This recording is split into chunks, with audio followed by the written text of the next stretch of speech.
ఇదిగోండి నీళ్లు. కాళ్ళు కడుక్కుని అమ్మ భోజనానికి రమ్మంటోంది. ఇలాగే వంటింట్లోనే ఉండి అమ్మ దగ్గర అన్ని పనులు నేర్చుకో. రేపో మాపో నీకు పెళ్లి చేసేస్తాం. ఆడపిల్లలకు చదువెందుకు, చుట్టుపడలేందుకు. మీ చేతుల్లో ఉండాల్సింది పుస్తకం కాదు, వంటగరిటె. అర్థమైందా?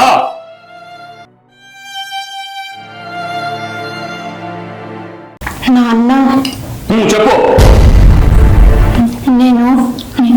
నేను మళ్ళీ బడికి వెళ్తాను నాన్న. మళ్ళీ చదువుకుంటానన్నా. ఇక మాట్లాడుకో. నిన్న అసలు 5వ తరగతి వరకు బడికి పంపడమే ఎక్కువ. నోరు పూసుకుని వంటింట్లోనే చావు. మళ్ళీ బడికి వెళ్తుందట. బడి చదివి ఎవరిని ఉద్ధరిస్తావట? నువ్వు చదివి ఉద్యోగం చేయాలా, ఊళ్ళు వెళ్ళాలా? రేపు పెళ్ళయ్యాక పాల పద్దులు, ఉతికిన బట్టల లెక్కలు రాసుకోవడానికి నీ మొగుడికి సాయం ఉంటావని చెప్పి ఆ కాస్త చదువు చెప్పించా. ఇక పై చదువులు వద్దు, మీరు పైకి వెళ్ళటం వద్దు. వెళ్ళి ఆ దిక్కుమాల నవలు చదువుకో. కానీ ఆ చల నవలలు, రంగనాయకం రచనలు మాత్రం చదవకు, చెడిపోతావు. అర్థమైందా? అర్థమైందా?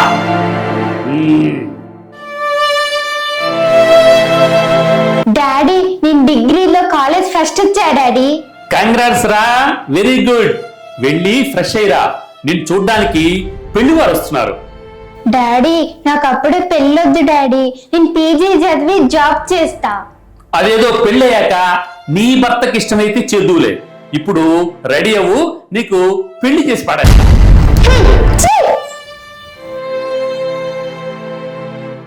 నాన్న, అమ్మా, ఆరోగ్యం ఎలా ఉందమ్మా?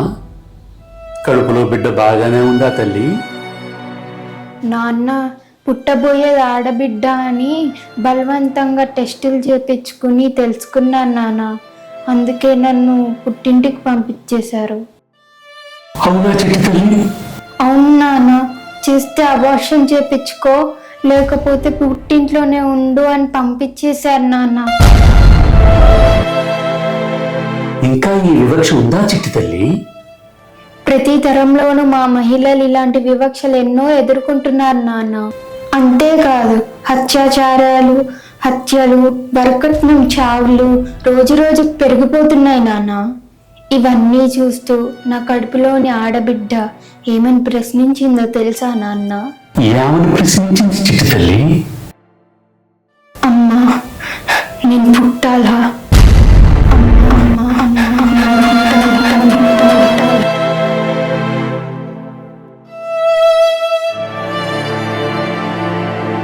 ఇది ఒక ఆడబిడ్డ ప్రశ్న మాత్రమే కాదు, ప్రతి ఆడబిడ్డ ఆవేదనకి నిదర్శనం. జ్యోతిరావు పూలే స్ఫూర్తితో మహిళలు చదువుకున్నారు. రాణి రుద్రమదేవి చొరవతో స్త్రీలు సైన్యంలో చేరారు. కిరణ్ బేడి ప్రేరణతో మహిళలు పోలీస్ శాఖలో జాయిన్ అయ్యారు. మదర్ తెరీసా సందేశంతో స్త్రీలు సేవా రంగంలోనూ రాణిస్తున్నారు.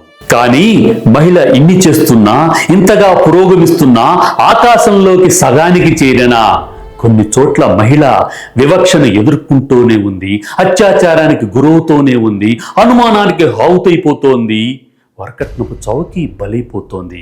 కొందరు ఉద్యోగాలు చేస్తున్న మహిళల డెబిట్ కార్డు వారి భర్తల జేబుల్లో నలిగిపోతూనే ఉంది. ఇంకానా ఇకపై సాగదు అని మనం నినదిస్తున్నా అత్యాచారాలు, హత్యలు, వరకట్నపు చావులు పేట్రేగిపోతున్నాయి. కొందరు మగాళ్ళు మృగాళ్లుగా మారి మహిళల్ని అత్యాచారం చేస్తున్నారు, హత్యలు చేస్తున్నారు, అనుమానానికి ఆహుతి చేస్తున్నారు. ఒక 5వ తరగతి చదువుతున్న ఒక వెధవ 8 ఏళ్ల బాలికపై అత్యాచారం చేసి హత్యలు చేస్తున్నాడు. కొందరు తుచ్చమైన లుచ్చాలు సోషల్ మీడియా సాక్షిగా పవిత్రమైన తండ్రి కూతుళ్ల బంధాన్ని వెకిలి చేస్తున్నారు. ఇష్టం వచ్చినట్టు కామెంట్ చేస్తున్నారు, అవమానం చేస్తున్నారు, మన సంస్కృతిని తొంగలో తొక్కుతున్నారు. ఇప్పటి 5G తరంలో కూడా ఆడబిడ్డ అన్యాయానికి గురవుతోంది, అత్యాచారానికి బలైపోతోంది, హత్య గావించబడుతోంది. అందుకే పుట్టిన ప్రతి ఆడబిడ్డ ప్రశ్నిస్తోంది, కడుపులో ఉన్న ప్రతి ఆడబిడ్డ ప్రశ్నిస్తోంది, అమ్మా నేను పుట్టాలా, నేను పుట్టి మనుగడ సాగించాలా అని. ఆ తల్లినే కాదు, మన సమాజాన్ని కూడా ప్రశ్నిస్తోంది. కానీ మనమంతా, మన మగాళ్ళమంతా, మన సమాజమంతా ఈ ప్రశ్నకి ఖచ్చితంగా సమాధానం చెప్పి తీరాలి. అమ్మా తల్లి, చిట్టి తల్లి, నువ్వు పుట్టాలి, ఖచ్చితంగా పుట్టాలి.